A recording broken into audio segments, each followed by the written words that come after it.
Gracias amigos por continuar con nosotros y tenemos la gran suerte y el honor el día de hoy de conversar con Eduardo Kingman Garcés, historiador, antropólogo, ganador del premio Eugenio Espejo en el año 2024. Tiene una gran beta también de investigador, ha influido en varias generaciones de estudiantes y ha sido capaz de construir a través de seminarios, talleres, investigaciones, una comunidad académica nacional e internacional en torno a temas como la ciudad, la memoria, la vida cotidiana, los trajines callejeros, etc.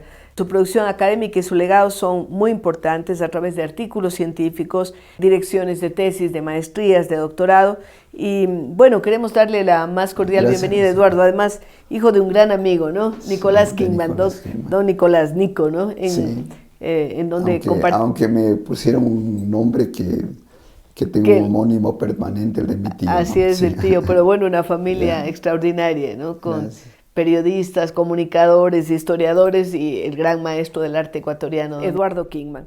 Queremos conversar con usted precisamente sobre su trabajo literario académico. ¿Desde cuándo empieza y usted se empieza a motivar por la historia, la antropología? Bueno, yo tengo creo que es desde la infancia, porque primero tuve la suerte de tener a mi padre, que era un gran conversador. Y un gran lector también, un gran escritor. Lector y conversador, o sea, los últimos años vivió con nosotros y organizaba verdaderos foros con sus hijos, sus nietos. Qué lindo. Ya que ya los amigos habían desaparecido. Entonces yo, en el libro La ciudad y los otros, que es quizás mi libro más significativo, el otro día revisaba y veo la cantidad de citaciones a mi padre que tengo. O sea, porque era su fuente. Era su fuente, digamos, claro. Porque yo digo que me hice historiador porque no tenía la capacidad de la memoria de mi padre. Entonces, la capacidad de ser de un narrador. Y claro, lo que he tratado un gran conversador, es verdad. He tratado en mis libros es de relacionar el trabajo del archivo, el trabajo de la documentación con la memoria de la gente, las conversaciones de la gente, sí. Y allí está el origen de sus libros. Sí, yo creo que sí. Además, a ver, en realidad yo entré a dictar clases en una facultad de arquitectura, de la Universidad Central. Y claro, el tema era qué dar. Venía Pero le interesa el dibujo también.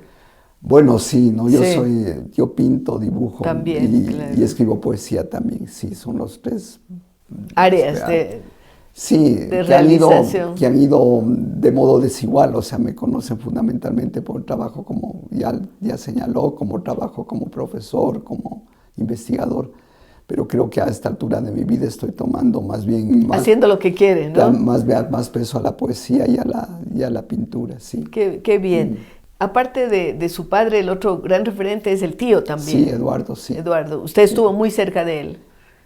No sé, o sea, yo creo que en la infancia estuve muy cerca de él, o sea, me doy cuenta porque conservo unos cuadritos míos de niño que son al óleo, entonces son robándole. Bueno, él me daba las pinturas. Tomando allí de lo que había. Pues, ¿no? De hecho, después la juventud siempre se extraña, uno se aleja de la familia a veces, sí.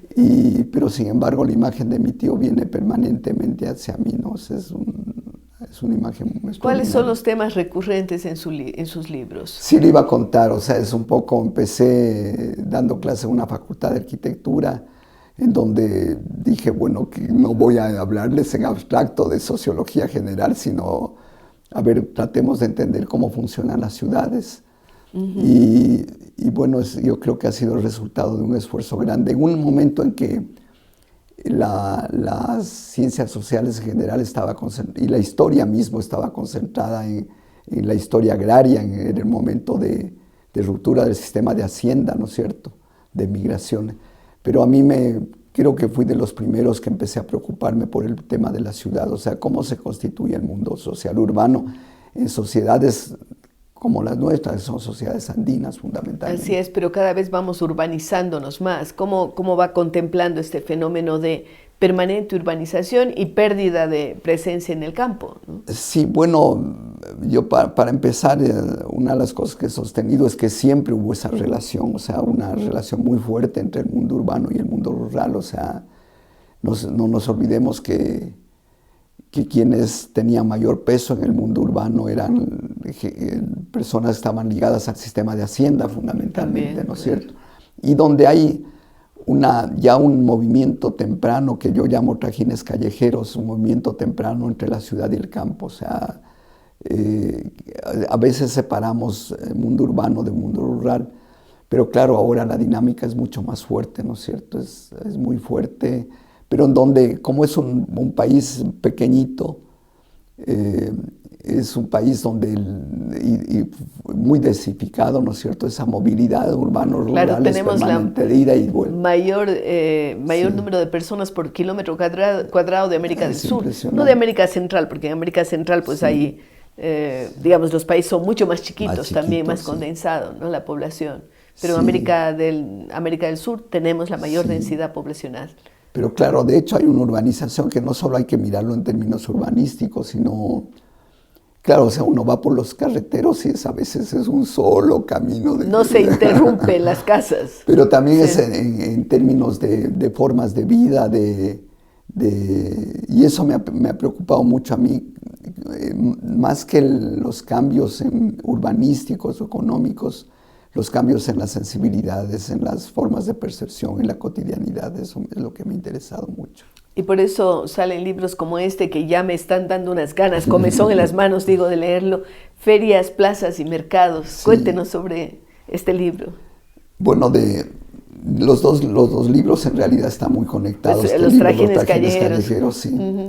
Porque empiezo por el primero, por los trajines, que es más antiguo, lo hice con una gran antropóloga, Blanca Muratorio, que desgraciadamente falleció. Y lo que nos interesaba es registrar cómo es la vida de esas poblaciones que no aparecen en la historia institucional. O sea, Los seres anónimos, ¿no? los seres anónimos. O sea, ¿por La qué, calle. como decía Blanca, por qué hacer una historia de las dos últimas cajoneras de la ciudad de Quito? O sea, nos remite, ¿a qué nos remite? O sea, ya poca gente se acuerda, los jóvenes no, ya desapareció, digamos, ya muy raramente. Los cajones. Sí, pero ¿por qué? Porque hay una suerte de derecho a la memoria, digamos. Todos tenemos derecho a la memoria.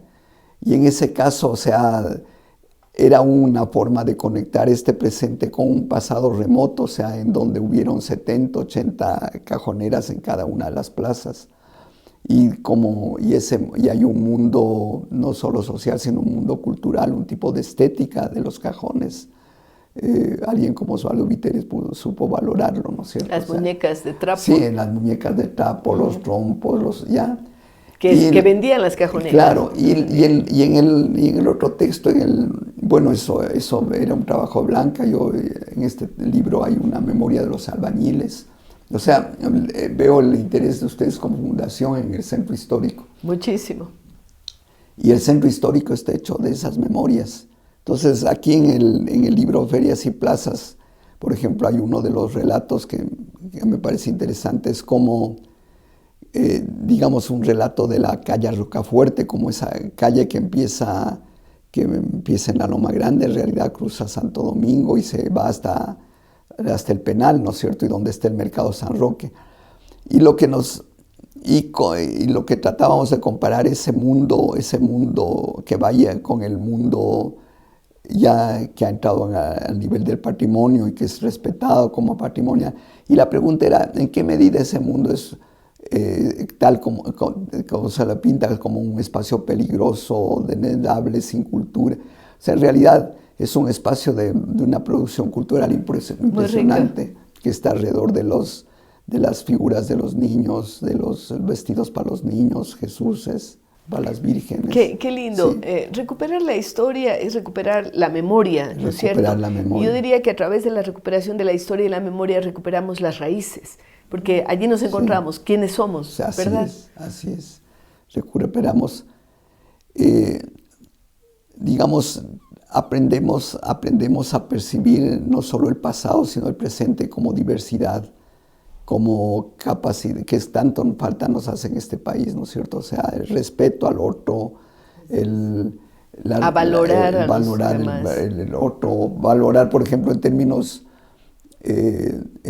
estéticos, ¿no? O sea, por ejemplo, yo valoro mucho el Museo del Alabado, pero, digamos, lo interesante es como la nueva directora del museo, Lucía Durán, ha logrado relacionar el museo con el mundo social de alrededor, el mundo de las costureras, de las bordadoras, de las hierbateras. Me parece que ese tipo de apuestas tenemos que desarrollar en el campo académico, pero también en el campo de las intervenciones públicas.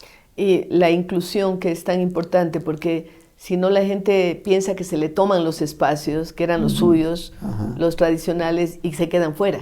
Así es. Si no se hace este ejercicio. Sí, es un ejercicio que tiene que ver inclusive con elementos como un tipo de estética, o sea, en qué medida lo que consideramos estético se conjuga con elementos que se han constituido en largo plazo. Por ejemplo, la calle Rocafuerte era uno de los lugares de entrada a la ciudad, donde se desarrolla desde la época anterior a la conquista y colonización, se desarrollan esto que llamo trajines callejeros, o sea, y está lleno de lugares que va a ir descubriendo el trabajo arqueológico, el trabajo en el campo de la arqueología, de hitos, de huacas, de lugares significativos. Porque eso hacían los españoles, tomaban centros poblados, ¿no? Y sobre esos centros construían los suyos. Eso, y bueno, y de alguna manera, sobre todo en la época del barroco, ¿no es cierto? O sea, hubo una capacidad de imbricar, de relacionar esos mundos distintos, ¿no es cierto?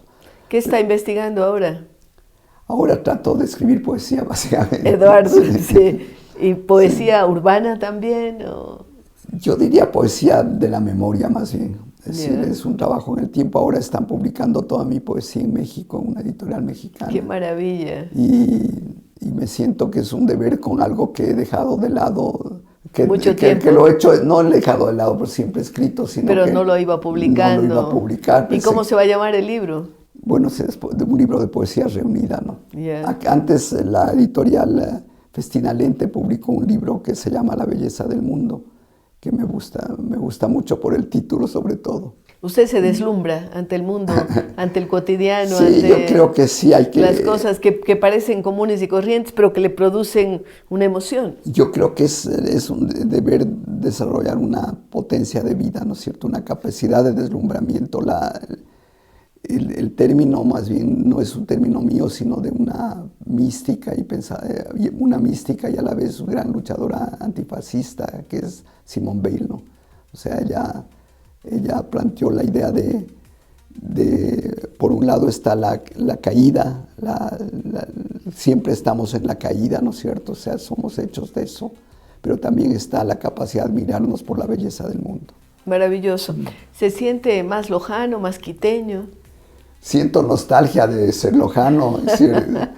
Sí, mi madre fue del Napo y bueno, pero soy quiteño, soy una mezcla. Así Por somos, ejemplo, ¿no? Constantemente hay mi nieta más pequeña protesta porque a cada rato le digo hombre, y eso no soy hombre, digo, es una forma de ser lojana. Sí. Claro, qué lindo. Gracias, Eduardo, por habernos dado la satisfacción de conversar estos momentos breves sobre temas tan importantes. Ya, muchas gracias, Rosalía. Gracias. Queridos amigos, regresamos luego de una pausa.